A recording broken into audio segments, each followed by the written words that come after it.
In 2015, I took a road trip to a forest a few hours from home. I'd read about an abandoned fire lookout tower, deep in the woods, far from civilization.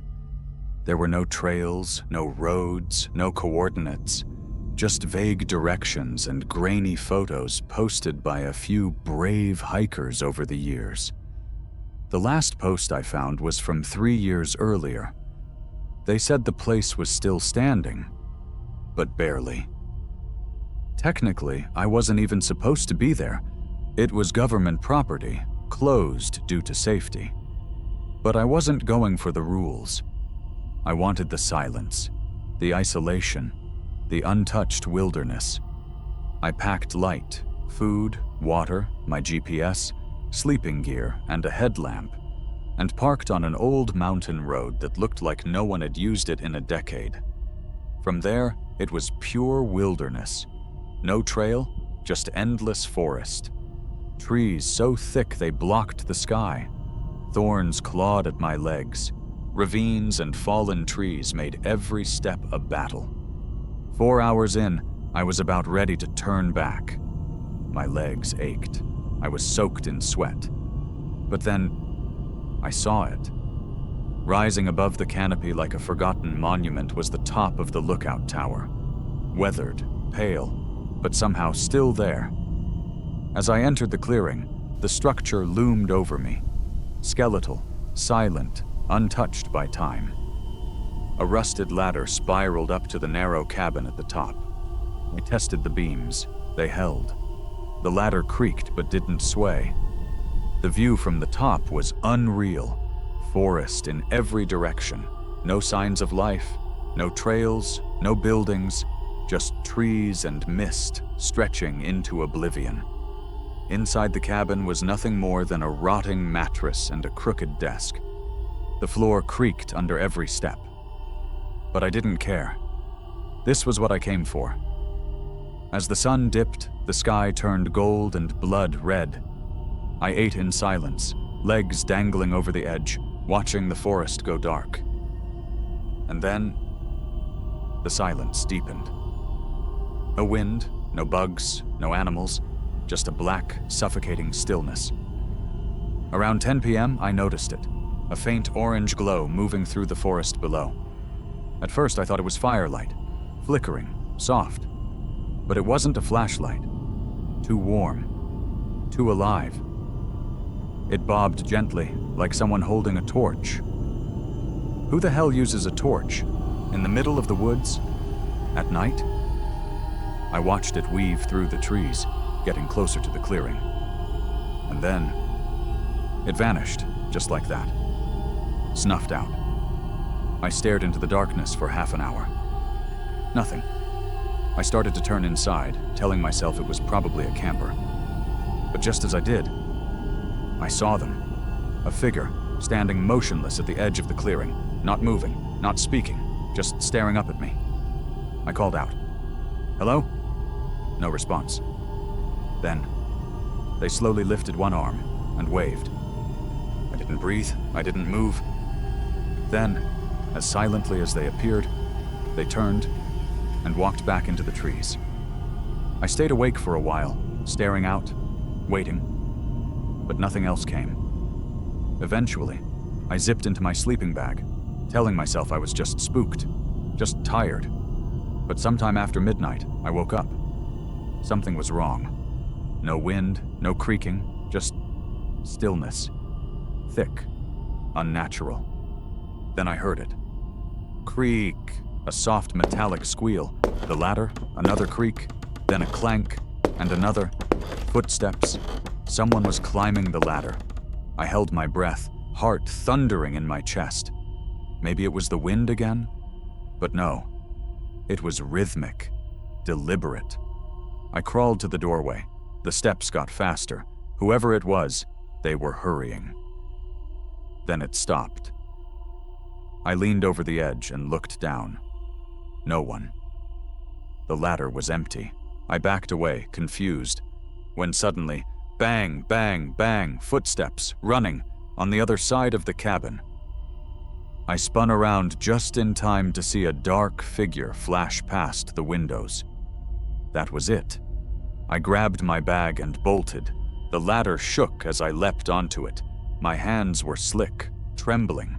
I was halfway down when I made a mistake. I looked up.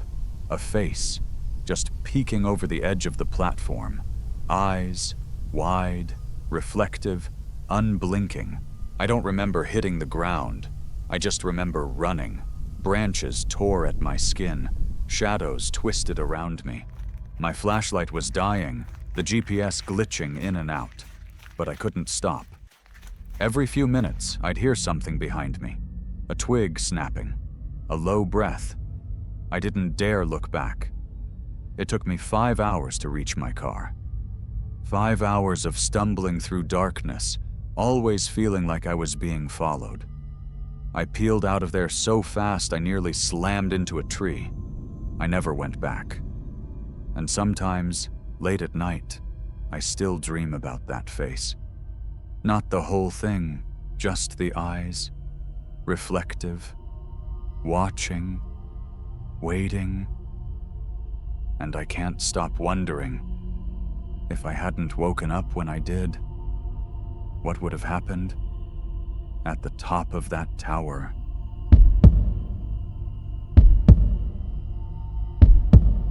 In 2019, I decided to take a solo camping trip deep into the mountains. I needed silence, real silence. No phones, no people, just trees and sky. I found a place online, a forgotten stretch of forest with an old abandoned ranger cabin nearby. No trails, no campsites, no cell service. It sounded perfect. I packed light, just the basics, and made the drive. The last town disappeared in my rearview mirror hours before I reached the trailhead. When I parked, it felt like I'd driven off the edge of the world. I slung my pack on and started hiking an old logging road, almost eaten by the forest. After about 5 miles, I found the cabin. It stood crooked and forgotten among the trees. Weathered gray wood, a sagging roof, boarded windows. The front door was nailed shut, rust coating the boards. There were no footprints, no sounds, just the thick, damp smell of moss and pine. I set up camp a few hundred yards away, near a small creek. The air felt heavy, oppressive.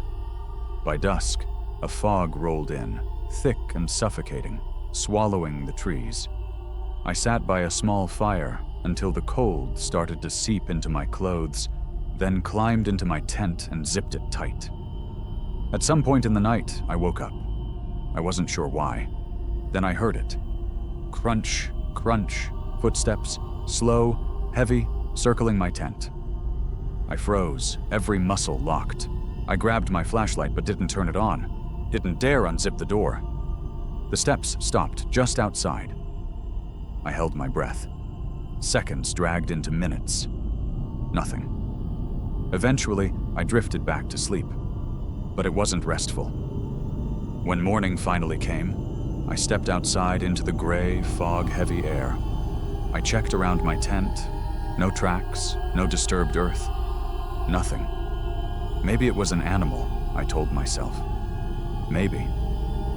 The second night, the fog was even thicker. It wrapped around the trees like wet cotton. I was sitting by the fire when I saw it. A light, faint, flickering, deep in the woods near the cabin. It moved slowly, bobbing up and down like someone carrying a lantern. I stared, unsure if I was really seeing it. Was someone staying in the cabin? Curiosity got the better of me. I grabbed my flashlight and crept closer. As I neared the cabin, the light dimmed. Then, it vanished. I stood in the silence, heart pounding, staring at the dark shell of the cabin. It looked abandoned, lifeless. I backed away and returned to my tent. All night I lay awake, listening. Around 2 a.m. I woke again. This time it wasn't footsteps, it was voices, soft whispers, weaving through the fog outside my tent. I couldn't make out words, just the sound. Dozens of voices, urgent, angry, then footsteps, crunching, circling. I clutched my flashlight, heart hammering against my ribs. The whispers grew louder, closer, then silence, complete and sudden. I didn't sleep after that. When the first weak light of dawn finally broke through the mist, I packed up in record time. I was halfway down the trail before I risked looking back. And I froze. The cabin's front door, nailed shut the day before, was swinging open. Standing in the doorway was a figure, tall, still, watching. I didn't think. I ran. Branches tore at me. Roots caught my boots, but I didn't stop. When I reached my car, I threw my gear into the back and peeled out. Only once I was speeding down the dirt road did I glance in the rear-view mirror. Through the thinning fog, just at the edge of the trees, I saw it. The figure, still standing there, watching, waiting. I never went back. And sometimes, when the fog rolls in where I live now, I swear I can still hear the soft crunch of footsteps and whispers right outside my window.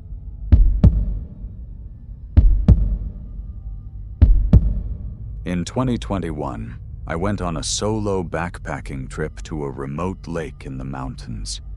I'd seen photos of it online.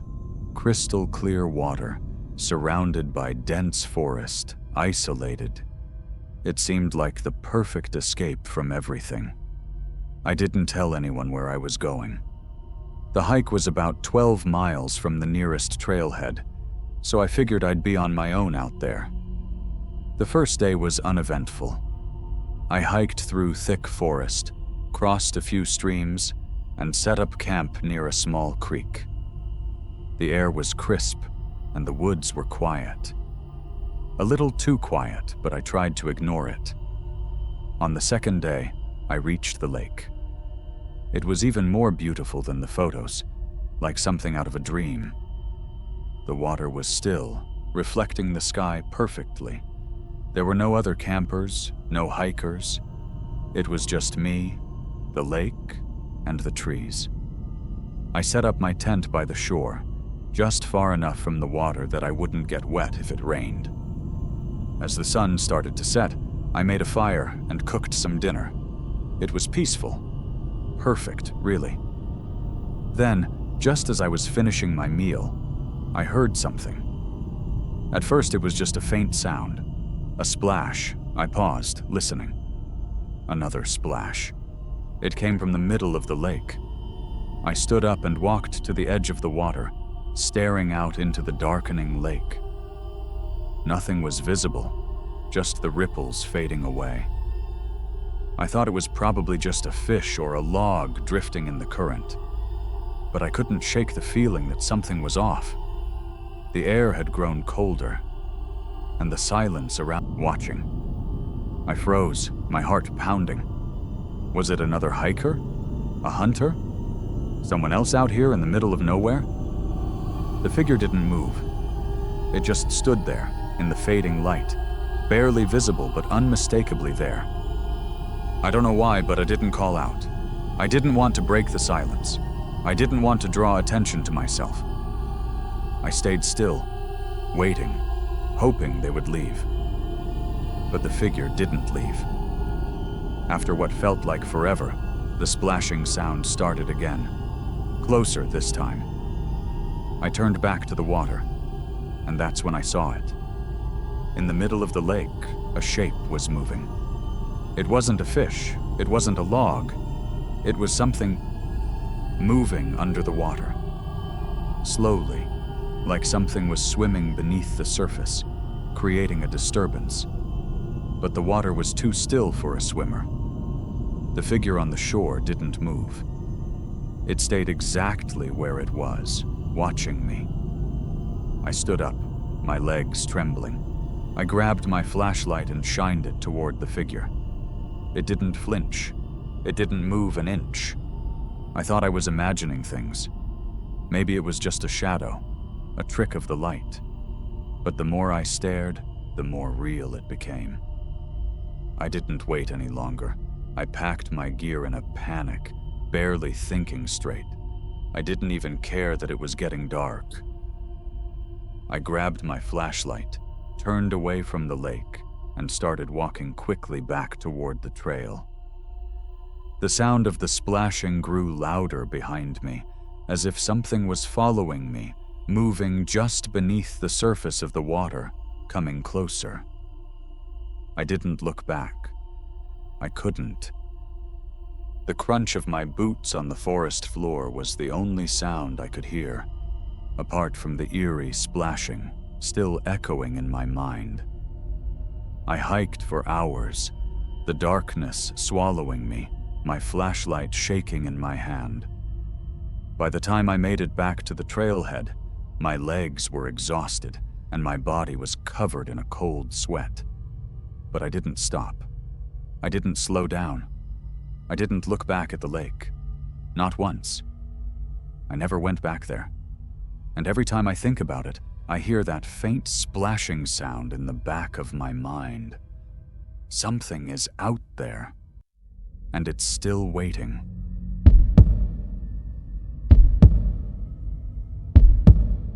In 2020, I decided to go on a solo backpacking trip through the Appalachian Trail.